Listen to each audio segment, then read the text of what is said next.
اللہ تعالیٰ نے قرآن مجید کے اندر ارشاد فرمایا وَإِن مِّن شَيْءٍ إِلَّا يُسَبِّحُ بِحَمْدِهِ وَلَٰكِن لَّا تَفْقَهُونَ تَسْبِيحَهُمْ، کائنات کی ہر چیز، کائنات کی ہر مخلوق، فضا میں اڑنے والے پرندے، بلوں میں رہنے والی چونٹیاں، سمندر میں تالاب میں رہنے والی مچھلیاں، خونخوار بھیڑیے، اللہ کی جتنی بھی مخلوق ہے سب کی سب اللہ کی تسبیح بیان کرتی ہے۔ یہ کس نے بتایا؟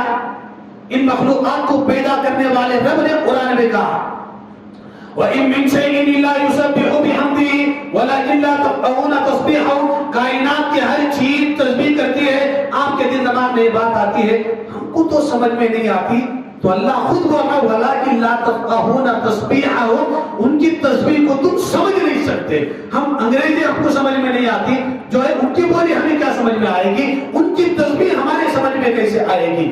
اب علماء نے یہاں پر لکھا جب اللہ نے یہ بات کہہ دی کہ کائنات کی ہر چیز، ہر مخلوق اللہ کی تسبیح بیان کرتی ہے، اللہ کی مخلوق میں کتا بھی آیا نہیں آیا، خنزیر بھی آیا نہیں آیا، گدھا بھی آیا نہیں آیا، خچر بھی آیا نہیں آیا، تو یہ سب کے سب بھی اللہ کا ذکر کرتے ہیں۔ بعض بزرگوں نے کتابوں میں لکھا نماز چھوڑنے والوں کان کا میل صاف کر کے سنو۔ بعض بزرگوں نے لکھا اللہ تعالیٰ نے بعض بزرگوں کے اوپر یہ حالت ان کے اوپر طاری کر دی اور ان کے اوپر ایک کشف کیا۔ بعض بزرگوں نے کتابوں میں لکھا ہے ہر جانور کی تسبیح ہوتی ہے، گدھا بھی تسبیح کرتا ہے۔ گدھے کی تسبیح کیا معلوم؟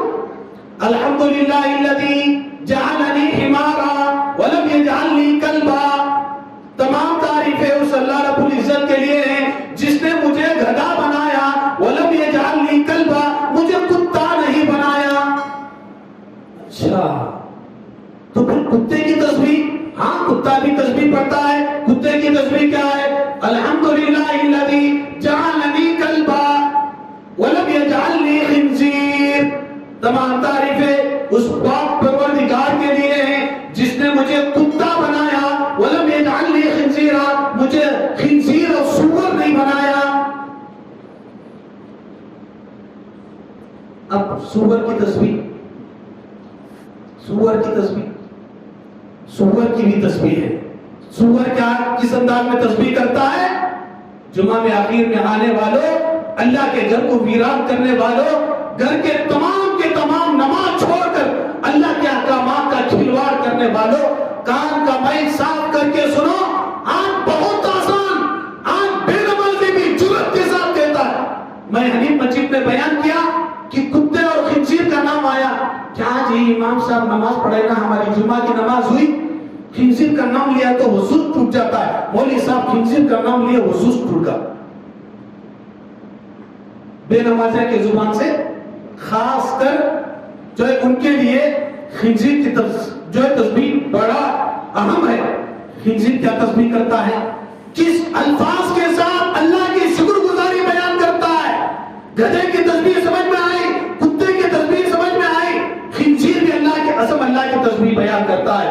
الحمدللہ الذی جعلنی خنزیر، تمام تعریفیں اس پاک پروردگار کے لیے ہیں کہ اس اللہ نے مجھے خنزیر بنایا، پیشاب پاخانہ کھانے والا بنایا، نجاست کھانے والا بنایا، تمہارے بچوں کا پاخانہ کھانے والا بنایا۔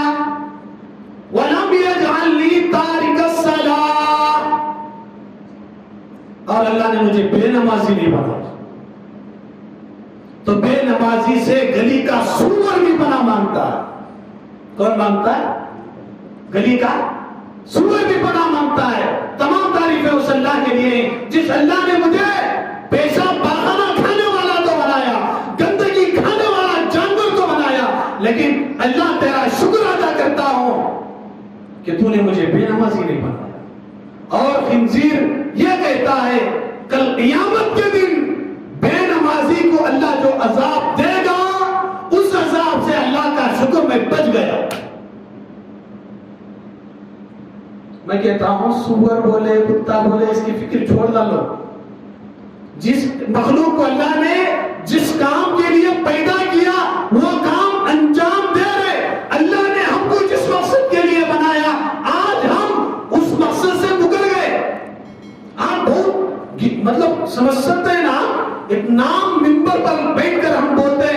تو لوگوں کے دل دماغ کے اندر ان جانوروں کی اتنی کراہت لوگوں نے یہ سمجھ لیا ان الفاظ کے استعمال کرنے سے وضو بھی ٹوٹ جاتا ہے. مجھے بات بتاؤ، جس جانور کو اللہ نے جس مقصد کے لیے پیدا کیا وہ مقصد میں پوری کے پورے اتر رہے، وہ اپنی ڈیوٹی برابر انجام دے رہے. شیر کو اللہ تعالیٰ نے گوشت کھانے کے لیے پیدا کیا. شیر بھوکا مر سکتا ہے، گھاس نہیں کھا سکتا. بکری کو اللہ نے چارہ چرنے کے لیے پیدا کیا.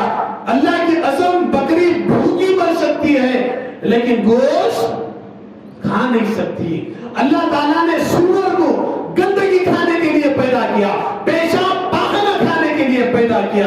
اللہ کی قسم خنزیر بھوکا مر سکتا ہے، میسور کا میسور پاک کھا نہیں سکتا، حیدرآباد کی بریانی کھا نہیں سکتا، عمدہ سے عمدہ قسم کی خوشبو والی چیز کھا نہیں سکتا.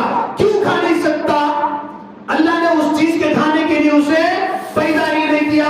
21 قسم کا میٹھا رکھو، بریانی، خشخا، خورما، تیتر، بٹیر، ہرن کا گوشت، مور کا گوشت، ایک دسترخوان سجاؤ، لائن سے گول ایک چکر بناؤ، ہر قسم کا میٹھا، ہر قسم کا گوشت، اور ان تمام کے بیچ میں بچے کا پاخانہ رکھو ایک کھٹورے میں، ایک برتن میں.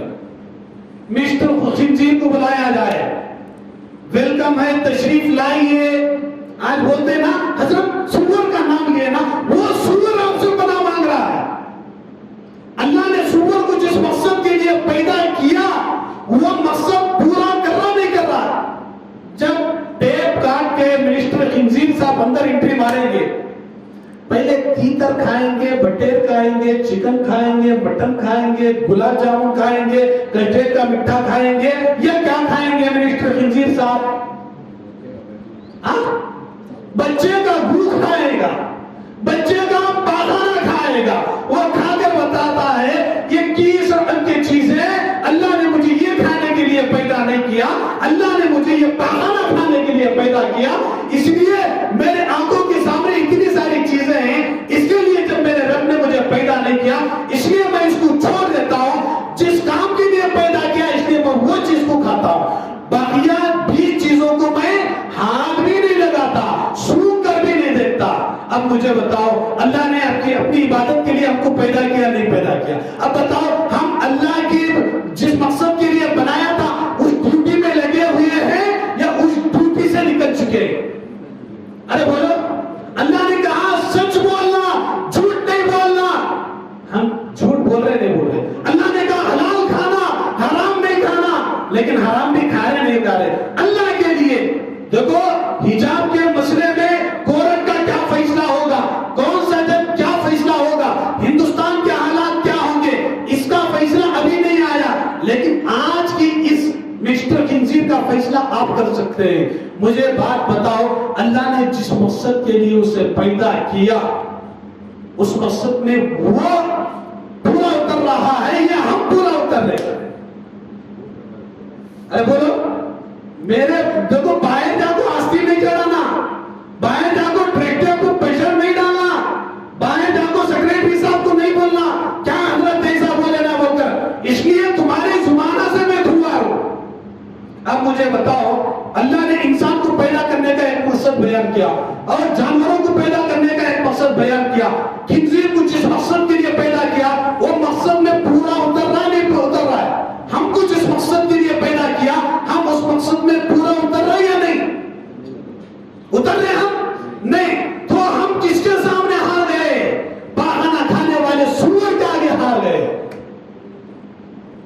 اللہ نے کہا جمعہ کی اذان کے بعد حلال کاروبار حرام ہو جاتا ہے، جمعہ کی اذان کے بعد حلال کمائی کے ذریعے سے جو پیسہ ملتا ہے وہ بھی حرام ہو جاتا ہے.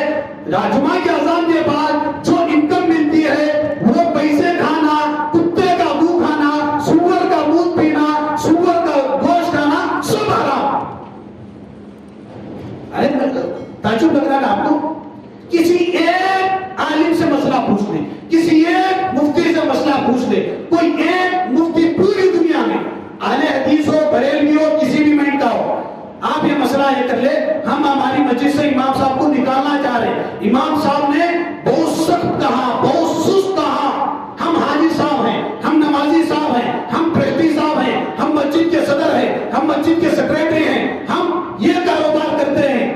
مولوی صاحب نے کہا, ہمارے مفتی صاحب نے کہا, ہمارے مسجد کے امام صاحب نے کہا کہ جمعہ کی اذان کے بعد تمہارا کمانا سور کے گوشت کی طرح حرام ہو جاتا ہے. کیا مفتی صاحب, کیا جمعہ کے بعد کاروبار کرنا حرام یا حلال؟